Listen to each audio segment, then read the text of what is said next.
Let's go across to Arizona for now, Ankit, where Tony joins us from. Tony, it's a very close call, as we can tell. 49% votes in Arizona at the moment. The Dems at 49.5%, the Republicans 0.2% ahead at 49.7%. Quite the toss-up.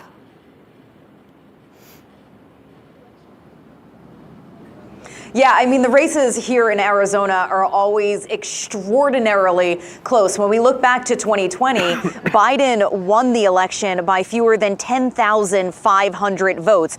When you think that there's more than 4 million registered voters, that is such a tiny, narrow margin that he was able to take this state. The first time that a Democrat had won Arizona since 1996 under when Bill Clinton took the state. So the races here are exceptionally tight. Officials have been warning that it was going to be a tight race, and they've also been warning that it's going to take a long time potentially to count all of these ballots, upwards of 13 days to count every single one of them. Part of the reason is that the ballot this time around is extraordinarily long. We're talking about 2 pages front and back. That's a lot of questions to fill out for the voters. It's a lot for these tabulation machines to be calculating.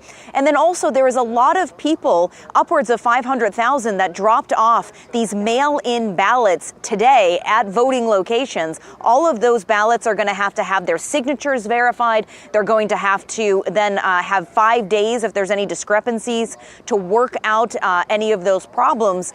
And when you're talking about a margin potentially of, less than 1 percentage point, then every single vote is going to count here. There are a lot of issues that these voters are going to be voting on as well. One of them, of course, is this ballot measure to enshrine abortion rights into the state constitution. Democrats are hoping that that's going to bring out a lot of Democratic voters, or perhaps push some Republicans into Democratic territory.